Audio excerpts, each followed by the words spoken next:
Halo, assalamualaikum warahmatullahi wabarakatuh. Apa kabar semuanya? Semoga kita semuanya dalam keadaan sehat, dimurahkan rezekinya dan dilancarkan segala urusannya. Di video kali ini yang akan saya bahas yaitu terkait nominal bantuan sosial yang berkurang. Jadi ditonton sampai habis ya. Oke, jadi ciri-ciri KPM yang di kartu keluarganya memiliki ciri-ciri demikian akan mengalami pengurangan nominal atau jumlah bantuan sosial. Nah, jadi karena sekarang ini lagi rame sekali KPM yang membahas di media sosial, ada juga yang komplain secara langsung. Katanya tiba-tiba nominal bantuan sosialnya itu berkurang. Ada juga yang semakin hari semakin berkurang. Yang mana di penyaluran sebelumnya itu nominalnya cukup banyak, tapi di tahap berikutnya berkurang. Kemudian ditambah lagi di tahap berikutnya lagi berkurang lagi nominal bantuan sosialnya. Nah, jadi ciri-ciri KPM yang akan mengalami pengurangan nominal atau jumlah bantuan sosial PKH-nya itu terputus. Jadi yang cair hanya bansos BPNT-nya saja, yang mana tadinya kan biasanya berbarengan ya cairnya antara PKH dan BPNT. Kemudian ketika terima bansos BPNT atau pada tahap ini terdeteksi ternyata tidak layak lagi menerima bansos PKH dikarenakan alasan-alasan tertentu, misalnya tidak memiliki komponen lagi atau memang ditidaklayakkan. Oke, itu yang pertama. Apabila sebelumnya menerima 2 jenis bantuan sosial, kemudian tiba-tiba menerima sisa satu jenis bantuan sosial aja, otomatis nominal bansosnya akan berkurang. Kemudian yang kedua adalah ketika pada penyaluran sebelumnya, yaitu nominal bantuan sosialnya itu besar dikarenakan ia memiliki komponen anak usia balita misalnya atau anak usia dini. Kemudian di tahap sekarang baru terupdate SIG-NG-nya dan juga baru terkoneksi antara Dapodik dan DTKS, sehingga anaknya itu misalnya tadinya balita ya atau anak usia dini, kemudian masuk sekolah SD. Nah, untuk sinkronisasi data antara Dapodik dan DTKS ini kan butuh SD. Nah, untuk sinkronisasi data antara Dapodik dan DTKS ini kan butuh waktu juga ya. Sinyalnya jelek ya. Oke. Yang mana misalnya cairnya melalui kartu KKS ya per 2 bulan sekali, dan sebelumnya itu adalah komponen anak usia dini atau anak balita. Nah, anak balita ini kan per 2 bulan sekali yang cairnya melalui kartu KKS yaitu Rp500.000. Berhubung karena anaknya sudah SD naik jenjang, berubah nih komponennya. Jadinya nominal bansosnya juga berkurang menjadi Rp150.000. Nah, jadi kalau dari balita ke SD ini terasa banget ya Kak, karena kurangnya itu jauh banget, bedanya jauh banget nominalnya. Dari Rp500.000 berubah menjadi Rp150.000. Jadi kalau memang komponennya hanya satu aja, KPM ini ya benar-benar terasa banget, signifikan banget ya untuk berkurangnya nominal bansosnya. Nah, jadi itu tadi apabila tadinya adalah anak balita, komponen anak balita atau anak usia dini, kemudian masuk atau naik jenjang menjadi komponen SD, otomatis nominal bansosnya KPM tersebut itu akan berkurang, mengalami pengurangan nominal bansos. Tapi nanti jangan khawatir ya, nanti ketika naik jenjang lagi ke anak SMP itu jadinya Rp250.000 per 2 bulan, dan jika naik lagi menjadi anak SMA yaitu Rp333.000 sekian per 2 bulan sekali. Yang paling rendah nominalnya itu hanya anak SD Rp150.000. Nah, berikutnya apabila tadi kan yang kedua ya, nomor 2 ya, ciri-ciri KPM yang akan mengalami pengurangan nominal bantuan sosial.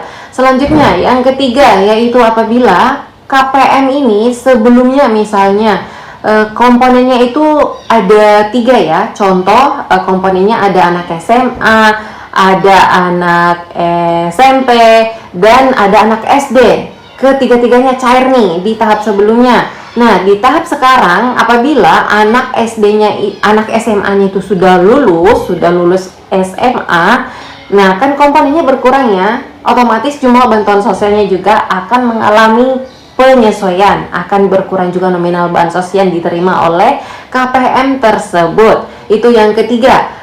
Belum lagi apabila anak KPM tersebut itu pindah sekolah, misalnya sekolah di luar daerah kah, atau pindah ke lembaga pendidikan yang lain, yang mana ini kan ini berdasarkan contoh kasus ya yang pernah saya alami. Jadi anak KPM itu ada yang pernah pindah sekolah, yang mana sebelumnya dia sekolah di sekolah negeri, kemudian anaknya itu dipindahkan ke pesantren, yang mana pesantren di pelosok ya waktu itu, sehingga pesantrennya itu memiliki emis ya, simpatika.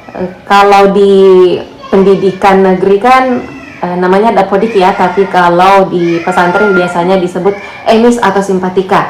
Nah, karena pesantren itu baru, sehingga simpatikanya atau emisnya ini belum terkoneksi dengan DTKS. Alhasil data KPM ini tidak terbaca di DTKS, sehingga terbaca anaknya yang sekolah di pesantren itu tidak terbaca sebagai komponen karena tidak ada datanya di DTKS. DTKS membaca datanya itu tidak bersekolah, sehingga bansosnya tidak cair.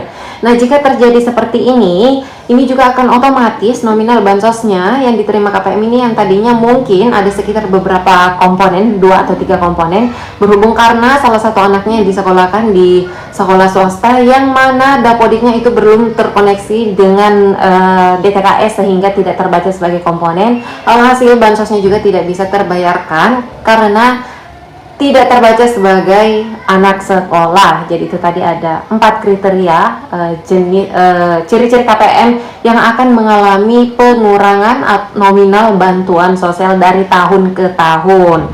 Nah, ada juga yang malah mengalami penambahannya, nominalnya malah bertambah dari tahun ke tahun dikarenakan anaknya naik jenjang, yang mana sebelumnya mungkin tadinya komponennya hanya anak SD, kemudian karena memang kebetulan anaknya baru 1 ya, dan sebagai penerima bansos PKH komponen anak SD baru 1, kemudian dia memang sudah waktunya hamil lagi, dan terbaca dimutakhirkan datanya sebagai komponen kesehatan, sebagai ibu hamil misalnya, atau anaknya sudah lahir, komponen anak balita. Nah, otomatis jumlah bansosnya akan bertambah.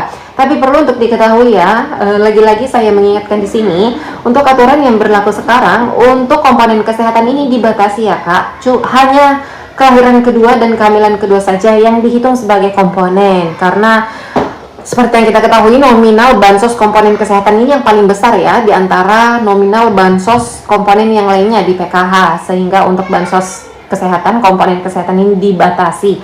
Hanya kehamilan kedua saja yang terhitung sebagai komponen ibu hamil, dan hanya kelahiran ketiga saja, kelahiran yang kedua saja yang dihitung sebagai komponen anak balita atau komponen anak usia dini, karena itu adalah aturan yang terbaru sekarang, yang berlaku sekarang, yaitu komponen kesehatan dibatasi.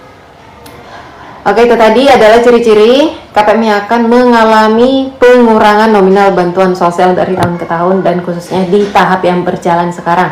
Selanjutnya saya akan langsung menjawab pertanyaan yang masuk dari Kak Rizky. BPNT murni KKSBRI punya saya di DTKS masih Juli Agustus, kira-kira cair lagi nggak ya? Oke, karena sekarang untuk periodenya itu kebanyakan sudah berubah menjadi September Oktober, sedangkan kakak ini tadi yang saya sebutkan namanya ya periodenya itu masih di Juli Agustus. Nah, ini saya sarankan kepada kakak yang periodenya masih Juli Agustus, wajib sekali untuk mencari tahu alasannya, penyebabnya karena apa.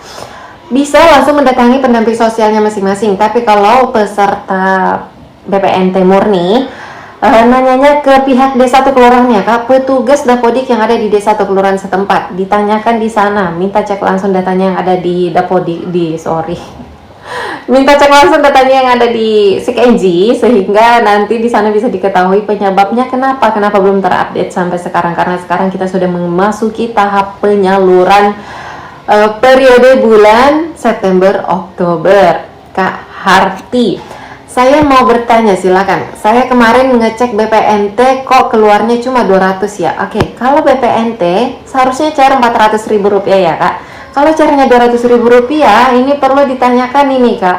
Saya sarankan kakak, ini BPNT ya? Oke, BPNT.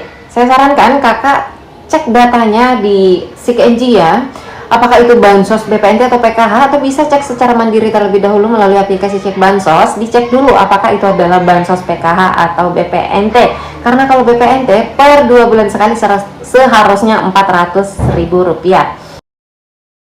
Oke, pertanyaan selanjutnya, Kak Oriska, kalau di PT Pos, kapan penyalurannya untuk PKH Balita wilayah Cirebon? Oke, untuk bantuan sosial yang caranya melalui PT Pos, saat ini informasi terakhir yang kami dapatkan yaitu saat ini masih sedang dilakukan proses data migrasi data ke kartu KKS. Hanya saja ini tidak semuanya ya, karena informasi terakhir yang kami dapatkan langsung dari pihak PT Posnya, itu kemungkinan besar masih akan ada sebagian penyaluran bantuan sosial yang akan disalurkan melalui PT Pos.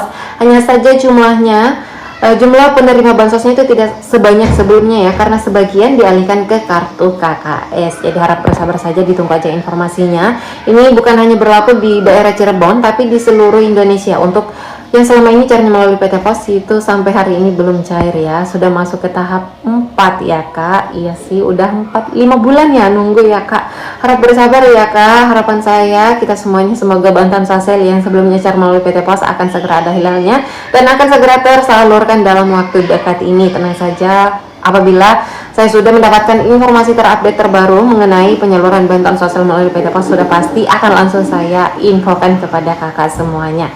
Kakak sementara itu dulu ya hari ini. Terima kasih yang sudah bergabung hari ini. Insya Allah kita ketemu lagi di next di lain kesempatan. Semoga kita semuanya dalam keadaan sehat, dimurahkan rezeki kita semuanya, sehat-sehat semuanya sekeluarga, dan sampai ketemu lagi dan saya di video selanjutnya. Wassalamualaikum warahmatullahi wabarakatuh.